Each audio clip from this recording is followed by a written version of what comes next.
இவங்களுடைய love story வந்து ரொம்ப சூப்பரான லவ் ஸ்டோரி.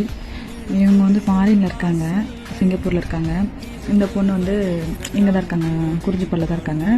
இவங்க வந்து லவ் பண்ணி தான் மேரேஜ் பண்ணிட்டாங்க.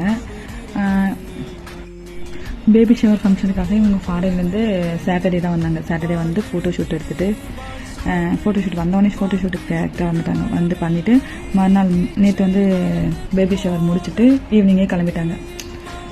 இது எவ்வளோ பெரிய கஷ்டமான விஷயம் தெரியுமா? ஆனால் வந்துட்டு 2 டேஸில் போயிட்டாங்க. ஒரே நாள் தான் இருந்தாங்க. ஒரே நாள் ஃபுல்லாக ட்ராவல், எல்லாமே டைம் ஸ்பெண்ட் பண்ண முடியல அவங்களால.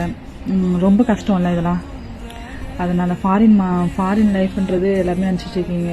எல்லாம் அவங்க எதுக்காக கஷ்டப்படுறாங்க எல்லாமே பாருங்கள், ஃபேமிலிக்காக தான். ஏன்னா எனக்கு அந்த ஃபீலிங்ஸ் ரொம்ப இருந்தது.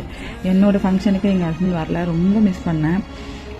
இவங்களை பார்க்கும்போது கொஞ்சம் சந்தோஷமாக இருந்தது. இருந்தாலும் அந்த சந்தோஷம் ஒரே நாளில் உடனே ஊருக்கு கிளம்பிட்டாங்கன்ற போது அந்த பொண்ணுக்கு ரொம்ப கஷ்டமாக இருக்கும்ல. வீட்டுக்கு அங்கே அனுப்பிட்டு அவங்க அம்மா வீட்டுக்கு அனுப்பிட்டு இவங்க வந்து ஃப்ளைட்டு இதுக்கு சென்னை கிளம்பிட்டாங்க, ஏர்போர்ட்டுக்கு. ரொம்ப கஷ்டம். ஆனால் சூப்பர்.